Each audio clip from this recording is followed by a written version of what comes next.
Hi, this is my presentation on international adoption by Shae Crosby. So, what is adoption? Adoption is the act of taking something on as your own, specifically in this case, legally becoming a non-biological parent. It initially started in the 20th century, but international adoption in the U.S. didn't become really acceptable until the 1960s. Where is this phenomena taking place?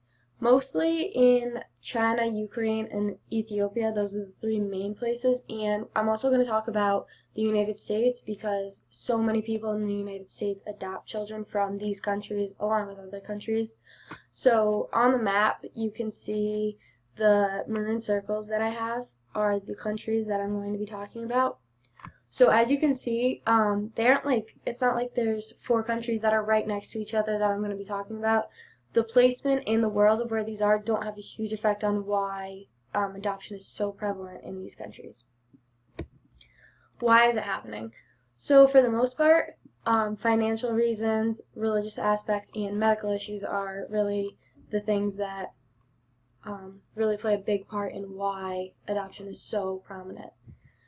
In the United States, there's not as many children being put up for adoption, but there are many being taken into the United States.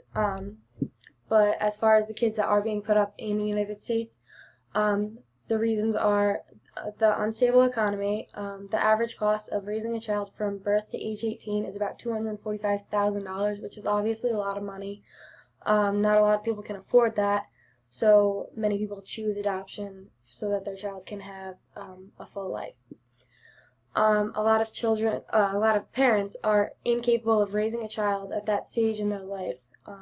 3 in 10 teen U.S. girls will get pregnant at least once before the time that they turn 20, which is crazy because so many girls after high school want to go to college, and if they get pregnant, that'll obviously change their plans that they have.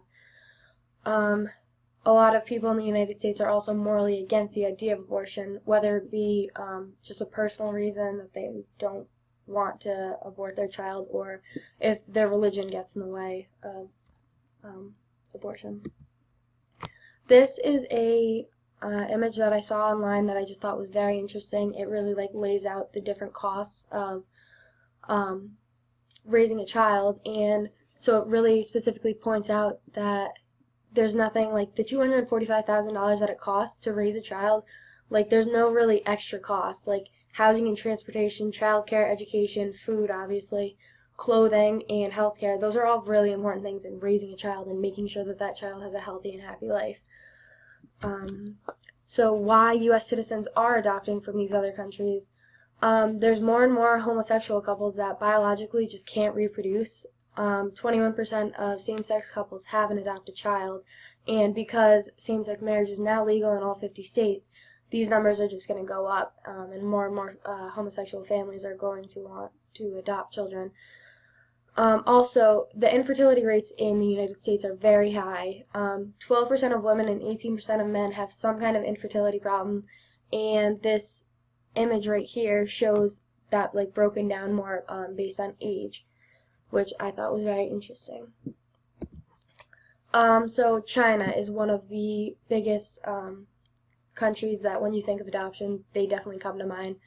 There is the one-child policy in China that is actually, fortunately, being revoked. Has just been revoked in November of 2015. It's a population control policy in China, and the hopes were that it was going to get the population down because there are so many people in China. And another reason that a lot of people in China put their children up for adoption are their religion just doesn't approve of abortion, and those two religions mainly are Taoism and Confucianism. Then there's also the Ukraine, which a big issue in the Ukraine is children, not when they're first born, but later in their childhood, early adolescent years, get put up for adoption because they've had traumatic childhoods, and so therefore they become put up for adoption later in life. This can be because of tragedy or abuse. There's a wide variety of things that cause these children to have these mental health issues that their parents either don't want to deal with or can't afford to deal with. Ethiopia is another country that has a high adoption rate. There's a lot of children that have medical issues physically, HIV and AIDS, malnutrition, and so their parents really just can't afford the necessary cost of living that comes with a child that has physical health issues, and so a lot of the parents have to put their children up for adoption.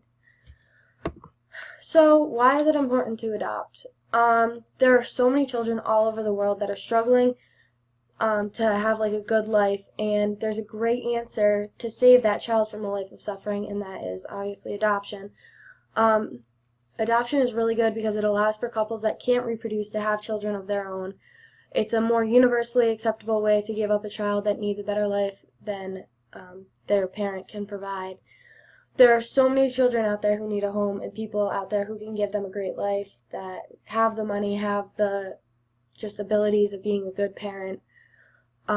People do make mistakes, and they do, and it's very popular that people get pregnant before they're capable of raising a child, and so adoption allows for a really good outlet to really show that you still care about this child, and even though you're putting it up for adoption, you still want that child to have a good life, and that's why you're letting somebody else raise them when you know that they're going to get a better life than you would have had. So that's why adoption is so important, and thank you.